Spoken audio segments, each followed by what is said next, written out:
The A1C Reset: How Food Can Change Your Blood Sugar Faster Than You Think, by Dr. Emily Carter. Opening hook: the truth most people never hear. What if I told you your A1C isn't just changing every 3 months, it's being rewritten every single day by the way your blood sugar behaves after each meal? Most people are told lowering A1C takes forever, that you just have to wait and see. That's not the full truth, because certain foods can begin stabilizing glucose within days, not months, when used strategically. Hello, I'm Dr. Emily Carter. Today, we're breaking down how blood sugar really works, the 5 foods that can shift your metabolic trajectory, and the common myths keeping people stuck. Let's get into it. Understanding A1C: why daily spikes matter. A1C is often misunderstood. It's not a snapshot. It's a rolling average of how much sugar has been attaching to your red blood cells over time. But averages can hide chaos. Someone can have a decent A1C while experiencing repeated glucose spikes throughout the day, and those spikes quietly strain insulin signaling, increase inflammation, and accelerate metabolic dysfunction. The real goal isn't just chasing a number, it's reducing volatility. Fewer spikes, better insulin response, healthier long-term trends. Every stable day compounds. Subtopic: leafy greens, the glucose buffer. Fiber is one of the most underestimated metabolic tools. Leafy greens slow carbohydrate absorption, preventing sudden sugar surges. They also provide magnesium, a key mineral for insulin signaling. Think of leafy greens as a metabolic shock absorber. They don't just fill your plate, they stabilize your physiology. Best practice: eat greens early in your meal. Pair with protein. Include them daily. Consistency matters more than perfection. Subtopic 2: eggs, stability and satiety. Eggs have virtually no impact on blood sugar, but their power goes beyond neutrality. Protein-rich foods blunt post-meal glucose spikes and improve satiety signals, reducing the urge to overeat later. Stable appetite, stable glucose. Better A1C trajectory. Portable, simple, effective.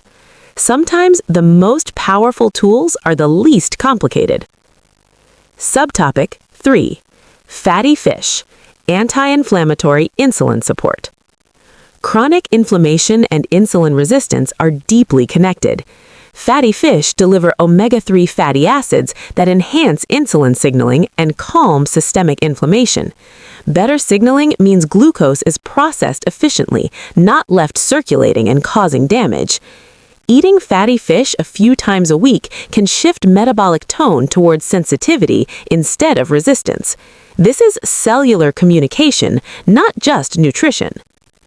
Subtopic 4: fermented foods, gut glucose connection. Your gut microbiome is an endocrine organ in disguise. Fermented foods support beneficial bacteria that influence glucose metabolism, hormone signaling, and inflammation control. A healthier gut environment translates into more stable insulin responses. Small servings are enough. The effect is cumulative.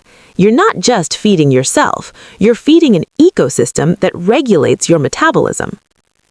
Subtopic 5: resistant starch, the misunderstood stabilizer. This is where many people go wrong. They either fear carbohydrates entirely or consume them without strategy.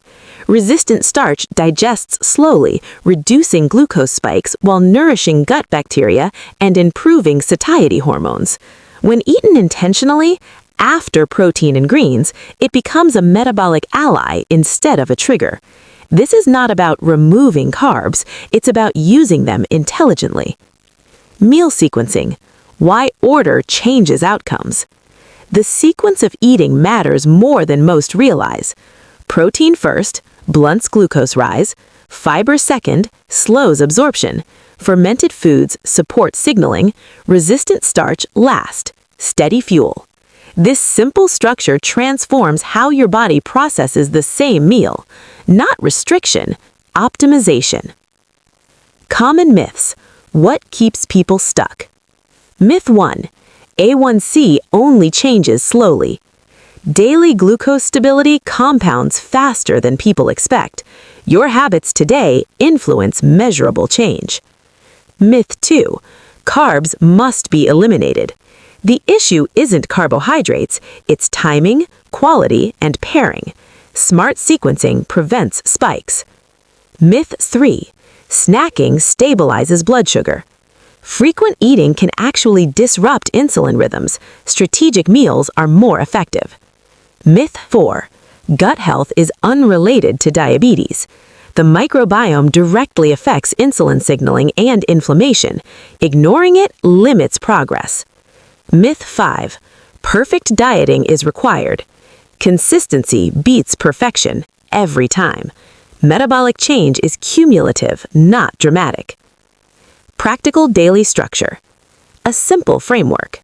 Meal 1, protein plus greens. Meal 2, fish plus greens plus fermented side. Meal 3, protein plus greens plus resistant starch. Repeatable systems reduce decision fatigue and support metabolic stability. The bigger picture. Progress over perfection. Lowering A1C isn't about extremes. It's about stabilizing glucose, improving insulin sensitivity, supporting gut health, and building repeatable patterns. Each stable day is a metabolic vote in your favor. Your biology responds to consistency, not punishment. Closing message. Blood sugar control isn't a mystery. It's physiology guided by behavior. When you understand how food interacts with insulin, inflammation, and digestion, you stop fighting your metabolism and start working with it. Small daily actions rewrite long-term outcomes, and the most powerful changes begin on your plate. Take care of your body. It carries you through life. I'll see you in the next lesson. Dr. Emily Carter.